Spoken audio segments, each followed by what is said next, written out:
आवेशन की प्रक्रिया कितने प्रकार से हो सकती है? मेथड्स ऑफ चार्जिंग, कितने प्रकार से अपन क्या कर सकते हैं? आवेशित कर सकते हैं। तो उसमें यदि अपन बोलेंगे मेथड ऑफ चार्जिंग में, तो आवेशित अपन कितने प्रकार से कर सकते हैं? दो की तीन प्रकार। कितने प्रकार होंगे? तीन। तो पहला जो आता है, पहला जो प्रकार आता है वो कौन सा होगा? घर्षण। घर्षण मतलब क्या होता है? फ्रिक्शन। फ्रिक्शन तो सुना ही होगा अपन को। घर्षण क्या होता है? यदि मैं अपने दोनों हाथों को रब करूं, दोनों हाथों को रब कर रहा हूं, तो क्या हो गया? घर्षण। तो 11वीं में अपन ने क्या पढ़ा बेटा कि 11वीं में अपन ये चीज देखिए कि एक ये स्थिर अवस्था में है, दूसरा मैं इसके ऊपर क्या कर रहा हूं? रब कर रहा हूं इसको, तो ये क्या हो जाएगी? इसकी सापेक्षिक गति है। कौन सी गति है? सापेक्षिक गति। क्योंकि ये स्थिर है तो इसके सापेक्ष ये गति कर रहा है, जब ये दोनों एक दूसरे के सापेक्ष क्या कर रहे हैं? गति कर रहे हैं, तो इसको क्या बोलेंगे? सापेक्षिक गति। सापेक्षिक गति में ये इन दोनों के परमाणु एक दूसरे के क्या कर रहे हैं? पदार्थ टच हो रहा है, पदार्थ टच हो रहा है, तो वहां पर क्या होगा? ऊर्जा का आदान प्रदान हो रहा है। ऊर्जा का आदान प्रदान हो रहा है, इट मींस क्या होगा? वहां पर आवेश उत्पन्न हो जाता है, क्योंकि ये चालन है। क्योंकि घर्षण जो होगा, घर्षण में क्या होगा कि एक वस्तु का दूसरे वस्तु के साथ सापेक्षिक गति, जिसके कारण क्या हो जाता है? आवेश उत्पन्न हो जाता है। ठीक है, तो घर्षण क्या हो जाएगा? दो वस्तुओं के मध्य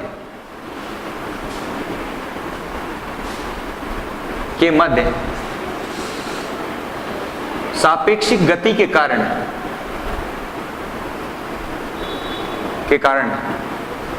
आवेश उत्पन्न हो जाता है। ठीक है, अब इसके उदाहरण की यदि बात करें, उदाहरण में बात करें, जैसे अपने जो सूखे वाल होते हैं उनको अपन कंघे से रगड़ते हैं, कंघे से रगड़ते हैं, तो जैसे ये भी क्या है? प्लास्टिक है, और कंघा भी किसका होता है? प्लास्टिक का होता है। तो जो सूखे बालों से अपन उसको रगड़ लिया, रगड़ने के बाद अपन क्या कर रहे हैं? अपने देखा होगा अपने एग्जाम्पल कि जब अपन मिट्टी के कण के पास लेके जाएंगे तो मिट्टी के कणों को क्या कर लेता है? आकर्षित करता है। तो आकर्षित करता क्यों करता है वो आकर्षण? क्योंकि इसके कारण, क्योंकि आपको ये आगे सर इसमें करंट कैसे आ सकता है? प्लास्टिक में थोड़ा ना करंट आता है कभी, ऐसा तो है नहीं।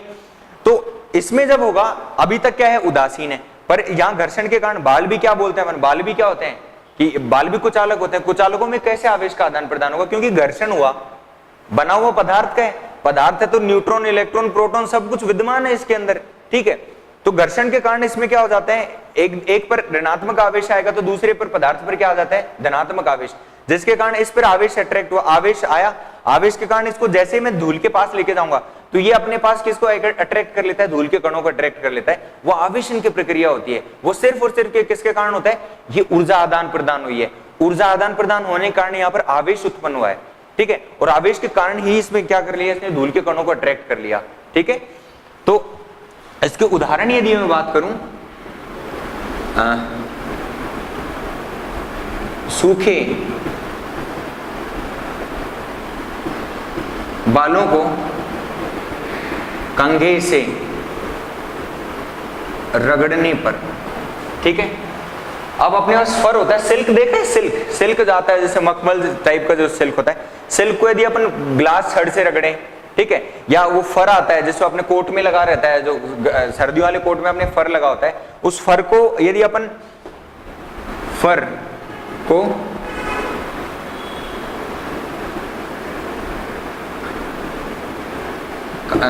को कांच की छड़ से रगड़ने पर,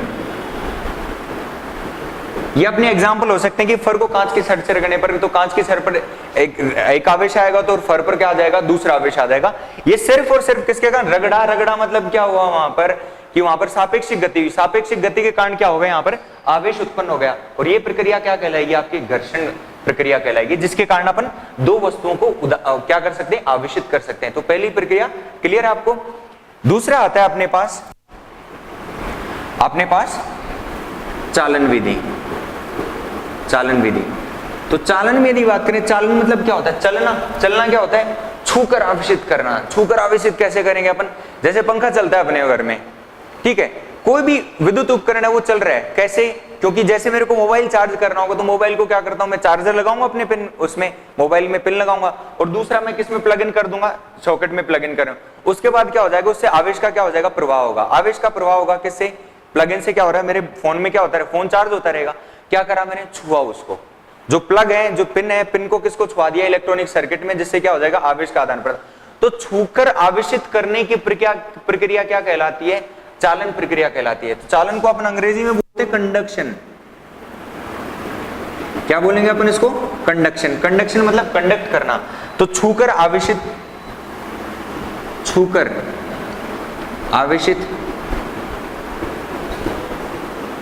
करने की प्रक्रिया चालन विधि कहलाती है।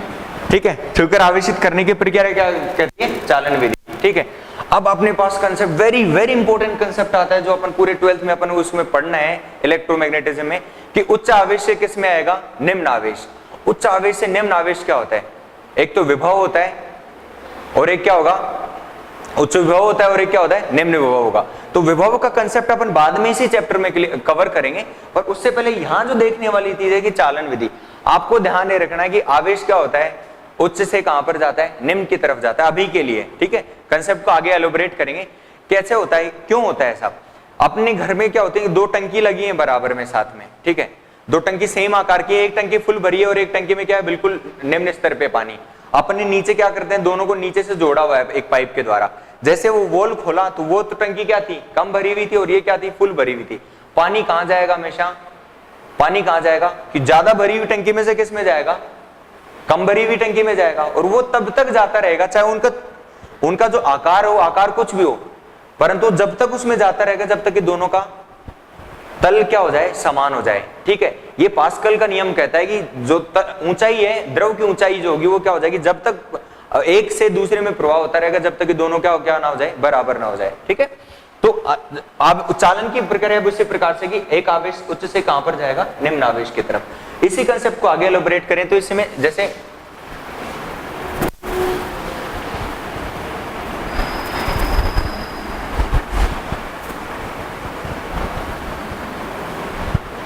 मेरे पास 2 गोले हैं, पहला गोला ठीक है, दूसरा गोला बी।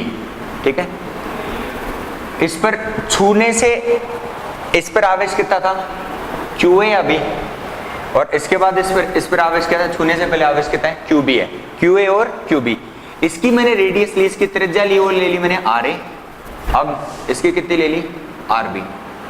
ठीक है, आर ए और आर बी दोनों की त्रिज्या ले ली। अभी छू नहीं रखे, दोनों अलग अलग है अपने रखे हुए, पर आवेश का आदान प्रदान। अब मुझे ये भी नहीं पता क्यू ए है और क्यू बी में कितना है, कुछ भी नहीं पता मुझे।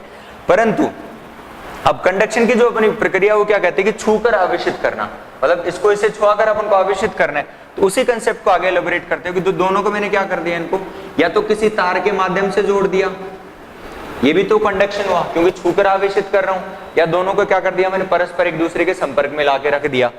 अब आवेश का जो मान आएगा, नया आवेश आएगा। अब आवेश ये नहीं पता अपन को कहां से कहां प्रदान होगा, नहीं पता अपन को। इसकी त्रिज्या कितनी है? R A. इसकी त्रिज्या कितनी है? R B. भाई गोला लोहे का है तो ऐसा तो नहीं जैसे अपन किसी को छुएंगे तो वो पिचक गया है, क्या हो गया? बढ़ गया। ऐसा तो आकार में कोई फर्क नहीं पड़ने का। तो फर्क जो पड़ेगा वो किस में है? आवेश में फर्क पड़ेगा। ये आर ए और आर बी है, उसका अनुपात किस प्रकार से देंगे? छू लिया मैंने इसको, आवेश का आदान प्रदान हो गया। ठीक है, इस प्रक्रिया में क्या होगा? आवेश का आदान प्रदान। ठीक है, अब आवेश का जो आदान प्रदान हो रहा है, एक से क्या था? उच्च से किस में जाएगा? निम्न में, जो भी था एक्स वाई जी।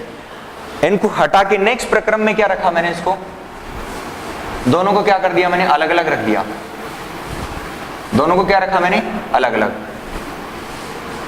ये कितना था? R B. ये कितना है? R A. ठीक है, संपर्क हटाने के पश्चात ऐसे होंगे दोनों, हटाने के पश्चात संपर्क हटा दिया। ये कितना है? आर ए और ये कितना है? R B. अब अपन को नया आवेश चाहिए, नया आवेश तो पता ही नहीं अपन को, तो इसका आवेश का मान कितना लें अपन? क्यू ए डैश ले लिया और इसका कितना ले लिया मैंने? क्यू बी डैश ले लिया। ठीक है, इसके नया आवेश कितना है? क्यू ए डैश और इसका कितना आ गया? Q B dash. तो आवेश जो मिलेगा अपन को, आवेश जो होगा वो किस प्रकार से आएगा? उसका जो अनुपात होगा वो किस पे होता है? Q A upon Q B. वो किसके अनुपात होगा? उनकी त्रिज्याओं के अनुपात में होगा, R A upon R B. चूंकि अपन को बाद वाला आवेश शुरू वाले आवेश से कुछ नहीं करना, अपन को कौन सा चाहिए? आर ए क्यू ए और कौन सा किसे? क्यू बी डैश चाहिए।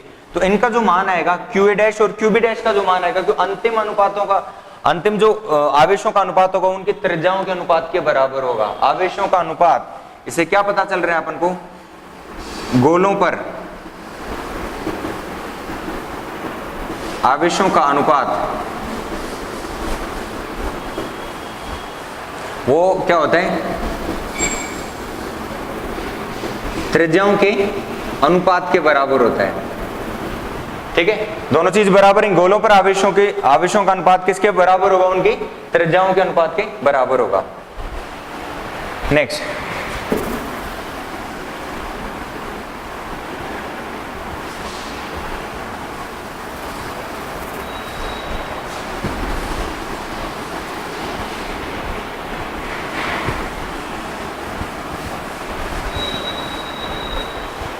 अपन को इसकी ट्रिक देखनी हो तो ट्रिक में यदि मैं बात करूं तो ट्रिक में क्या देखेंगे अपन को भाई फाइनल कितने हैं, आवेश का मान कितना है वो चीज जाननी है। तो उस चीज के लिए अपन क्या बोलेंगे, इधर देखो, कुल QA डैश का मान चाहिए मुझे और एक किसका मान चाहिएगा मुझे, QB डैश का मान चाहिएगा। तो QA डैश का मान खुद की त्रिज्या, QA डैश का मान चाहिए तो इसका जो डायरेक्ट जो मान होगा गोले A की त्रिज्या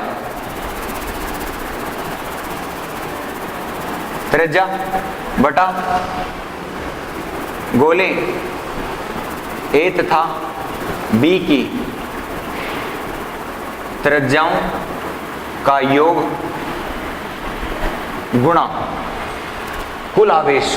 कुल आवेश कितना है, जितना भी होगा। ठीक है, QB डैश यदि आपको चाहिए तो क्या हो जाएगा, गोले B की त्रिज्या और यहां पर कितना हो जाएगा, गोले A तथा B की त्रिज्याओं का योग, गोले A तथा B की त्रिज्याओं का योग गुणा कुल आवेश। इसको लेके जो मैंने फॉर्मूले लिए इसके ब्याह पर अपन सारे क्वेश्चन सॉल्व कर सकते हैं। ये उनका QA डैश और अपन को क्या चाहिए, QB डैश। इसी को नेक्स्ट क्या लिख सकते हो, इसको तो किससे लिखते हैं अपन, RA से लिखते हैं कि कितना अनुपात आएगा, और ये कितना हो जाएगा RA प्लस RB इंटू कितना लिखेंगे अपन, Q नेट, दोनों पर जितना भी आवेश था उनका योग। ठीक है, ये किसका मान आ जाएगा, QA डैश का मान आएगा, और दूसरा QB डैश के यदि मान देखना होगा तो कितना हो जाएगा, RB upon RA plus RB into कितना आ जाएगा, Q नेट। ये किसका मान आ गया, QB डैश का। इसी के संदर्भ में अपन सवाल करते हैं। ठीक है, दो गोले, क्वेश्चन है आपके पास, दो गोले हैं, एक की त्रिज्या है 10 सेंटीमीटर, दूसरे की त्रिज्या है 20 सेंटीमीटर। पहली चीज क्लियर, एक की त्रिज्या 10, दूसरे की त्रिज्या कितनी है 20 सेंटीमीटर। अब इस पर जो आवेश का मान है वो है 10 कूलम, और इस पर आवेश जो है वो हो गया 5 कूलम।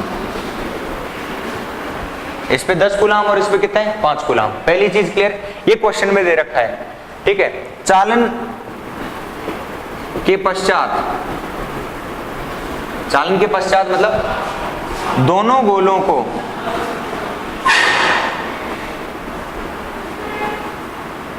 संपर्क में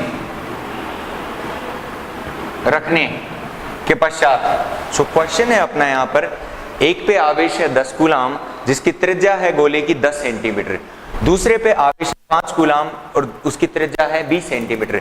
अब अपने पास जो क्वेश्चन आता है कि दोनों गोलों को संपर्क में रखने के पश्चात आवेशों का पुनर्वितरण क्या होगा, मतलब दोनों गोलों को या तो मैंने तार से जोड़ा या परस्पर संपर्क में रख दिया, अर्थात आवेश का पुनर्वितरण होगा या तो ज्यादा में से कम पे जाएगा, जो भी होगा वो किसके अनुसार होगा। अभी मैंने जो फॉर्मूला बताया उसमें क्या लिखा, यहां पर QA का मान कितना है, QA is equal to 10 coulomb और QB इज इक्वल टू कितना हो गया अपने पास 5 कूलम। दो चीजें क्लियर है यहां पर। अब अपन को त्रिज्याओं का अनुपात, यदि मैं बात करूं RA अपॉन RB, उसका अनुपात कितना है 10/20। 10/20 मतलब कितना लिख सकता हूं मैं इसको 1/2। ये तो त्रिज्याओं का अनुपात आ गया अपने पास। अब आवेश दे रखा है मुझे, मेरे पास त्रिज्याओं का अनुपात है, मुझे क्या चाहिए यहाँ पर जो अपन को आंसर लेके आना है अपने क्वेश्चन का, वो चाहिए upon Q A dash upon कितना चाहिए अपन को, क्यू बी डैश, इसका अनुपात चाहिए। ठीक है, तो क्यू ए डैश का जो मान बताया मैंने अभी, जो ट्रिक बताई थी अभी, Q A dash is equal to कितना होता है, त्रिज्या किसकी लेनी है अपन को, त्रिज्या अपन को लेनी है आर ए की, और उसके बाद कुल त्रिज्या आर ए बराबर आर ए अपॉन कितना हो जाएगा, R A plus R B into कुल आवेश, कितना लेना है, कुल आवेश। कुल आवेश का मान, आर ए का मान कितना है, आर ए का मान कितना है, एक, त्रिज्या की बात करूं आर ए का मान एक, और आर बी का मान कितना हो जाएगा, R B plus R A कितना हो जाएगा, 20 प्लस 10 इजिकल टू कितना होगा, 30। तो 30 को क्या लिख सकता हूं मैं, 3 लिख सकता हूं, 10 बटा 30, उसको क्या लिखा मैंने, 1 बटा 3 गुणा कुल आवेश का मान कितना है, 5 कूलाम और 10 कूलाम, कितना हो गया, 15 कूलाम, 15 कूलाम। तो 3 से इसको काटा मैंने, कितना आ गया 5, तो इसका मान तो कितना आ गया 5 कूलाम क्यू ए डैश का। ठीक है, ये क्यू ए डैश का मान आ गया। इसी प्रकार से मुझे किसका मान चाहिए, क्यू बी डैश का। क्यू बी डैश के लिए मुझे त्रिज्या किसकी लेनी पड़ेगी, बी की त्रिज्या लेनी पड़ेगी। तो कितना लेंगे, आर बी, आर बी का मान कितना है अपने पास, त्रिज्या कितनी है आर बी की 2, और कुल त्रिज्या कितनी हो जाएगी 3। त्रिज्याओं का अनुपात R B upon R A plus R B गुणा कितना हो जाएगा, कुल आवेश, कुल आवेश का मान कितना है 10 प्लस 5 इजिकल टू कितना हो जाएगा 15, 3 5 15 इजिकल टू कितना हो जाएगा 5 दूनी 10 कूलाम।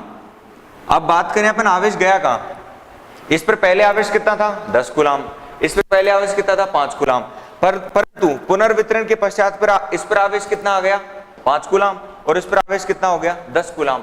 अर्थात क्या समझ आया इसमें, आवेश कहां से कहां वितरित हुआ है, 10 कूलाम से आवेश कहां पर चला गया, 5 कूलाम वाले गोले पर चला गया। क्यों, क्योंकि इसकी त्रिज्याओं के अनुपात में ही क्या होगा, आवेश वितरण होगा। ठीक है, और ये किसका, विभव का कॉन्सेप्ट होता है, जिसके अनुसार 10 कूलाम से किसमें ट्रांसफर हुआ 5 कूलाम में। तो Q A upon Q B का अनुपात, देखो पहले आवेश कितना है कुल 10 कूलाम, और कितना होता है 5 कूलाम, कितना हो गया 15 कूलाम, परंतु पुनर्वितरण के पश्चात भी कितना होगा, क्यू ए डैश और क्यू बी डैश दोनों का मान जोड़ेंगे 5 और 10 कितना हो गया 15। इसी कंसेप्ट को अपन क्या कहते हैं, आवेश संरक्षण का नियम। अभी सबसे पहला जो मैंने लाइन बताई आवेश के बारे में, आवेश के बारे में सबसे पहली लाइन ये बताई कि कुल आवेश क्या रहता है, कुल किसी भी पदार्थ आवेश जो होता है वो किसका रूप होता है, ऊर्जा का एक रूप होता है। तो ऊर्जा हमेशा क्या रहती है, सदैव संरक्षित रहेगी। ऊर्जा संरक्षण का नियम ये कहता है कि ऊर्जा कुल संरक्षित रहेगी, अर्थात आवेश भी क्या रहना चाहिए, संरक्षित रहना चाहिए। तो प्रारंभ में आवेश कितना है 15 कूलाम, और पुनर्वितरण के बाद भी आवेश का मान कितना है 5 + 10 = कितना हो जाएगा 15 कूलाम।